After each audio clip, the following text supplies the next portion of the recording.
घर हमें सुरक्षा का एहसास दिलाता है, लेकिन क्या हो जब सबसे ज़्यादा डर आपको अपने घर में ही लगे। वेल, आज की हमारी ये 4 कहानियाँ आपको उस डर का एहसास करवा देंगी। लेकिन खौफ की कब्र में दफन होने से पहले राज वाला चैनल को सब्सक्राइब करना ना भूलें और बेल आइकॉन को दबाकर ऑल पर कर दें, जिससे आपको सबसे यूनिक हॉरर स्टोरीज मिलती रहे। 90 के दशक में मैं नैनी का काम किया करती थी। मैं उस टाइम पर एक 11 साल की लड़की की देखभाल किया करती थी। मैं इस घर में खाना बनाना और घर की सफाई वगैरह का भी काम किया करती। इस घर को एक घर कहना इसकी शान में गुस्ताखी होगी, क्योंकि वो घर एक बड़ी सी कोठी नुमा इमारत थी। इस कोठी के 2 फ्लोर थे, जिनमें नीचे का फ्लोर ऊपरी फ्लोर से दोगुना लंबा था। ऊपरी फ्लोर पर एक बालकनी थी, जिस पर खड़े होकर नीचे लिविंग रूम में देखा जा सकता था। ऊपरी फ्लोर पर एक लाइन में कुछ कमरे थे, जिनमें से सबसे राइट वाला कमरा मेरा था, जहां मैं सोया करती थी। सबसे लेफ्ट वाला कमरा खाली पड़ा था, लेकिन उसे एज ए स्टोर रूम भी यूज किया जाता था। उस कमरे में पड़े सफेद पर्दे मुझे किसी पागल खाने की याद दिलाया करते थे। वो कमरा बहुत अजीब सा कमरा था और वहाँ काफी अजब घटनाएं होने लगती थी। जैसा कि मैंने आपको बताया, ये कमरा सबसे लेफ्ट में था और इस कमरे की खिड़की बाहर खुली प्रॉपर्टी पर खुलती थी, जहां आगे जाकर घर के मालिक का घोड़ों का अस्तबल भी था। एक दिन की बात है, मैं उस लड़की को लेकर घोड़ों के अस्तबल के पास खेल रही थी कि मुझे ऐसे लगा जैसे कोई उस कमरे की खिड़की से हमें देख रहा हो। लेकिन जब मैंने गौर से उसकी तरफ देखा तो वहां कुछ भी नहीं था। मुझे वो कमरा बहुत मनहूस लगता था। वैसे तो मुझे ये पूरी कोठी ही मनहूस लगती थी, क्योंकि इतना बड़ा घर होते हुए भी यहाँ कोई नहीं था। इस कोठी का मालिक यानी उस लड़की का पिता अक्सर शहर में ही रहा करता था और हफ्ते में 1-2 बार ही यहाँ आया करता था। इस लड़की की माँ भी नहीं थी और सच पूछो तो मैं इस लड़की की वजह से ही यहाँ पर नौकरी कर रही थी, वरना मैं कब का यहाँ से जा चुकी होती। एक रात जोरों का तूफान आ रहा था, तभी मैंने किसी खिड़की या दरवाजे की बजने की आवाज सुनी। ऐसे लग रहा था मानो हवा की वजह से वो बज रहा हो। उस आवाज को सुनकर मैं नींद से जाग पड़ी और उस समय लाइट भी चली गई थी। मैंने अपने ड्रॉवर से टॉर्च निकाली और उस खुली हुई खिड़की को बंद करने चली गई। मैं बालकनी में आकर खुली खिड़की की तलाश करने लगी। ये आवाजें मुझे लेफ्ट से सुनाई दे रही थी। जब मैंने अपनी टॉर्च लेफ्ट में मोड़ी तो टॉर्च की रोशनी में मैंने देखा कि उस मनहूस रूम का दरवाजा खुला हुआ था। लेकिन ये आवाज उस दरवाजे से नहीं आ रही थी, बल्कि ये आवाज तो उस कमरे में लगी खिड़की से आ रही थी।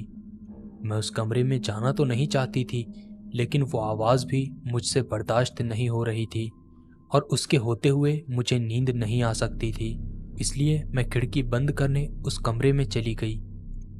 कमरे में अंदर आकर मैंने देखा कि वो खिड़की जोरों से खुल रही थी और उसी तेजी से बंद हो रही थी।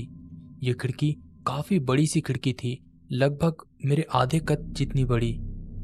कमरे में पूरा अंधेरा था, लेकिन इस अंधेरे में भी वो सफेद पर्दे आसानी से दिखाई दे रहे थे। मैं उस खिड़की की तरफ गई और उसे बंद करने के लिए जैसे ही मैं आगे बढ़ी, किसी ने मुझे पीछे से धक्का दिया। वो धक्का इतना जबरदस्त था कि मैं मुश्किल से ही उस खिड़की से गिरते गिरते बची। मैं जल्दी से दौड़कर उस कमरे से बाहर आ गई और अपने कमरे में जाकर दरवाजे की दोनों कुंडियों को लगा दिया। मैं इस ठंडी में भी पसीने से भीग रही थी। वो डर ऐसा था जिसे शब्दों में बताया नहीं जा सकता है। अगर आप मेरी जगह होते तभी आप उस डर को समझ सकते थे। जाहिर है उस समय कोठी में मेरे और उस बच्ची के अलावा और कोई नहीं था, लेकिन वो लड़की भी अपने कमरे में सो रही थी। उस रात मैं पूरी रात जगी रही और पूरी रात वो खिड़की की आवाज आती रही।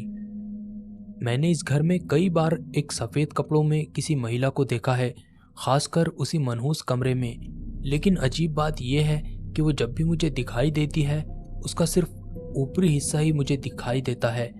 मैंने कभी उसे पूरी तरह से नहीं देखा है। वो जब भी मुझे दिखाई देती है, उसकी बॉडी का निचला हिस्सा किसी न किसी चीज से हमेशा ढका रहता है। जैसे कभी वो मुझे खिड़की के पीछे दिखाई देती थी तो खिड़की की वजह से उसका निचला हिस्सा छुप जाता था।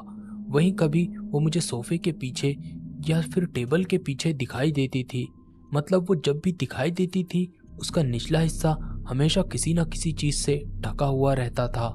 वो कौन थी और वो मुझे क्यों परेशान कर रही थी, मुझे इन सवालों के जवाब कभी नहीं मिल सके। 16 की उम्र में मैंने अपनी पहली पार्ट टाइम जॉब शुरू की। इस जगह पर यहाँ मेरे ज़्यादातर कोवर्कर्स मुझसे बड़े कॉलेज स्टूडेंट थे, लेकिन मैं 16 साल के बेवकूफ़ की तरह एक्ट नहीं करता था, इसलिए मेरी उनसे अच्छी फ्रेंडशिप हो गई थी। वो लोग मुझे उनके साथ पिज़्ज़ा पार्टीज करने भी बुलाया करते थे। उनमें से कुछ लड़के एक साथ अपार्टमेंट में रहा करते थे, लेकिन हाल ही में मुझे पता चला कि उन्होंने नया घर किराए से लिया है, जिसका किराया उनके पुराने घर से सिर्फ आधा ही था। मुझे नहीं पता कि ऐसा क्यों था। शायद इसकी वजह ये थी कि वो घर काफ़ी खस्ता हालत में था और शहर से थोड़ी बाहरी साइड पर था। एक रात मेरे दोस्त डेव ने मुझे पिज़्ज़ा पार्टी करने और मूवी देखने उसी घर पर बुलाया। जब मैं वहाँ पर पहुँचा तो डेव ने ऑलरेडी सारा सामान तैयार कर रखा था।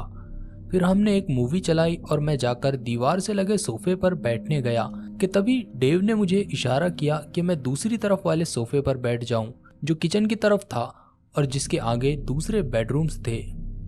अभी मूवी देखते थोड़ा टाइम हुआ ही था कि मुझे बेडरूम के बंद दरवाजे के नीचे से लाइट्स ऑन ऑफ होते हुए दिखाई दिए। ये बात मुझे अजीब लगी कि डेव का रूममेट बाहर हमारे साथ क्यों नहीं आया। उसके बाद मैंने बेडरूम के दरवाजे को खुलते और बंद होते हुए कई बार सुना। डेव ने टीवी का वॉल्यूम बढ़ा दिया। कुछ मिनटों बाद मुझे ऐसे सुनाई दिया जैसे घर के पीछे कुछ लोग घूम रहे हो, और फिर डेव ने टीवी की आवाज़ और बढ़ा दी। थोड़ी देर बाद मुझे किसी के बातें करने की आवाज़ें आने लगी।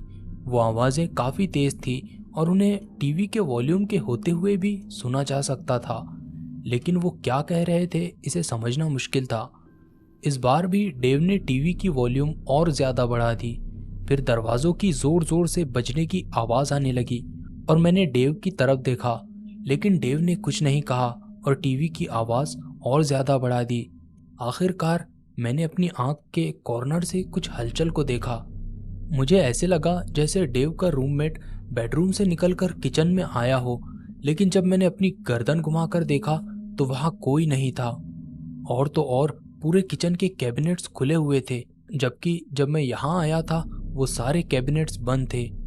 इसे देखकर मेरे रोंगटे खड़े हो गए और मैं अपनी जगह से कूद पड़ा और डेव को देखने लगा। डेव जैसे सारी बातें समझ गया हो, जैसे उसे सब कुछ मालूम हो, इस तरह मेरी तरफ देखने लगा। फिर मैंने उससे पूछा कि आखिर ये माजरा क्या है। डेव ने मुझे बताया कि जब से वो इस घर में आए हैं लगातार ऐसी ही घटनाएं हो रही है, और फिर मुझे पता चला कि डेव ने मुझे इसलिए बुलाया था क्योंकि उसका रूममेट बाहर गया हुआ था और वो इस घर में अकेले नहीं रहना चाहता था, और उसने मुझे जानबूझकर किचन की साइड में बिठाया था ताकि वो सब उसकी नज़रों से दूर हो सके। जाहिर है इसके बाद मैं उसे गालियां देते हुए वहां से निकल पड़ा। आखिर कौन इस भूतिया घर में रहना चाहेगा। 2 महीनों बाद वो लोग भी अचानक से वहां से दूसरी जगह शिफ्ट हो गए। वो लोग इतनी जल्दी में निकले थे कि उनके कई सारे सामान भी उसी घर में रह गए थे। कुछ समय बाद मुझे डेव ने बताया कि एक दिन वो नींद से जब जागा तो एक बूढ़ी औरत उसके ऊपर झुकी हुई थी और उसे देख रही थी। उसने कहा कि उसने जोरों से चीख लगाई और खुद को बचाने के लिए अपने दोनों हाथों को ऊपर उठाया, लेकिन अगले ही लम्हे वो बुढ़िया वहां से गायब हो गई थी। इन सारी घटनाओं को कई साल गुजर गए हैं, लेकिन अब भी जब मैं इसके बारे में सोचता हूँ मेरे रोंगटे खड़े हो जाते हैं। मैं कभी एक भूतिया घर में रहा करता था। वो नॉर्वे का एक पुराना फार्म हाउस था जो देहाती इलाके में था। ये घर मेरी वाइफ की फैमिली वालों का था और वहाँ कोई भी नहीं रह रहा था। हमें एक घर की ज़रूरत थी, इसलिए हम वहाँ शिफ्ट हो गए। ये घर काफ़ी अच्छा था और आसपास का इलाका भी बहुत सुंदर था। हम जब यहाँ आए तो हम अपनी बिल्ली को भी अपने साथ ले आए और शायद उसे भी ये जगह पसंद आई थी। पहले कुछ महीनों तक तो सब कुछ नॉर्मल ही था, लेकिन फिर अजीब आवाज़ें आने लगी। पहल तो उन्हें समझना मुश्किल था, बस ऐसे लगता था जैसे कुछ औरतें बातें कर रही हो। हमने इन्हें इग्नोर किया, लेकिन फिर वो और ज़्यादा तेज़ हो गई। एक रात किचन का लाइट बीच रात में जल उठा और हमें पके हुए खाने की गंध आने लगी और साथ ही वहाँ औरतों के बातें करने की भी आवाज़ें आ रही थी। यहाँ मैं आपको बता दूं कि मेरी ससुराल वाले लोग कभी भी घर पर बिना बताए आ जाया करते थे, इसलिए मुझे लगा शायद वही लोग हो। लेकिन इस वक्त रात के 3 बज रहे थे और मैं आवाज़ों को सुनता हुआ गुस्से में किचन की ओर बढ़ा। लेकिन जैसे ही मैंने किचन का दरवाज़ा खोलना चाहा, वो आवाज़ें बंद हो गई। मैं दरवाज़ा खोल के अंदर गया। मैंने देखा अंदर कोई भी नहीं था, अवन भी बंद था, लेकिन वो अब भी गर्म था और पूरे किचन में खाने की गंध भी आ रही थी। उस घटना के बाद हालात और भी बिगड़ गए।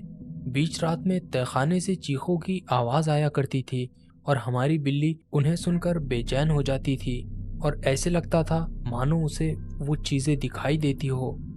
वो अदृश्य चीज़ों का पीछा किया करती थी और शून्य में देखकर गुर्राया करती थी। फिर एक रात कुछ ऐसा हुआ जिसके बाद हमें वहां से जाते ही बनी।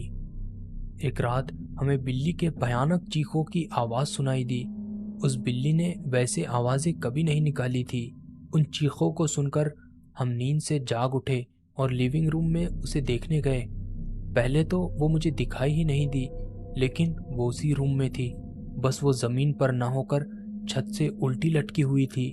जी हाँ, मेरी सफ़ेद बिल्ली जिसकी नीली आंखें थी, वो पूरी तरह से अपसाइड डाउन होकर सीलिंग पर उल्टा चल रही थी और उसकी आंखें पूरी लाल हो चुकी थी और वो चांद की रोशनी में जगमगा रही थी।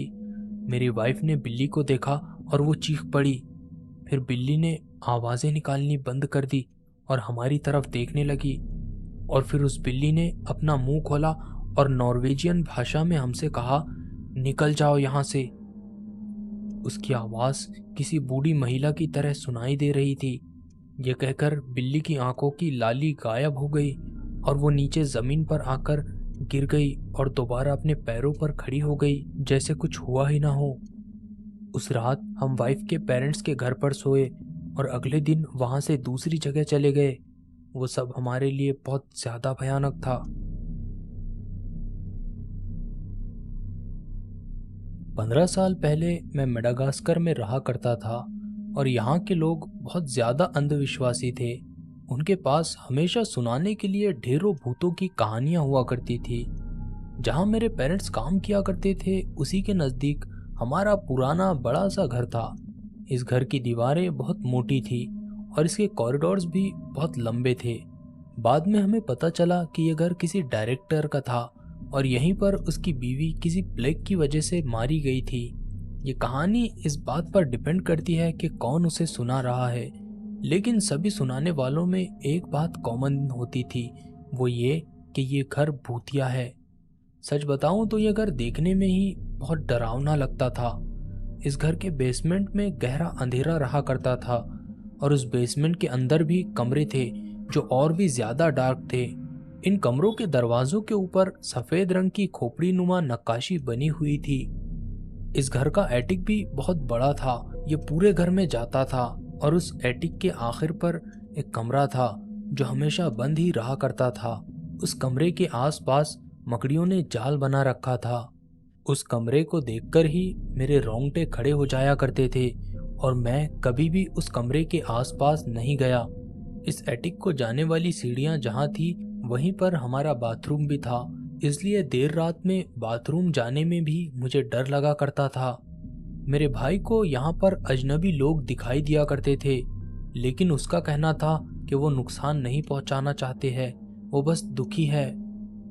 उस घर के एटिक से जोर जोर से खटपटाने की आवाज़ें भी आया करती थी। इन आवाज़ों के बारे में जब मैंने अपने पेरेंट्स को बताया तो उन्होंने यही कहा कि वो चूहों की आवाज़ें हो सकती है, लेकिन मुझे पूरा यकीन है कि ये चूहों की आवाज़ें नहीं थी। ये मानो ऐसे लगता था जैसे कोई चल रहा हो। हम उस घर में 5 सालों तक रहे और इस पूरे समय में अजीब घटनाएं हमेशा होती रही। हालांकि कुछ ज़्यादा भयानक नहीं हुआ था, लेकिन हमेशा भय और अराजकता का एहसास रहा करता था। मेरा नज़रिया हमेशा से साइंटिफिक रहा है, लेकिन उस घर में जो कुछ होता था उसके बारे में मैं अब भी कुछ समझ नहीं पाया हूँ। लेकिन उस घर से निकलने के बाद वैसा कुछ दोबारा नहीं हुआ। तो ये थी कुछ कहानियाँ जहाँ घर लिटरली इन लोगों को खाने दौड़ता था। अगर आपको ये कहानियाँ पसंद आई है तो लाइक ज़रूर करें और अपनी राय और फरमाइशें कमेंट सेक्शन में देते रहें। मैं आपको मिलता हूँ कुछ और यूनिक कहानियों के साथ। तब तक के लिए गुड बाय।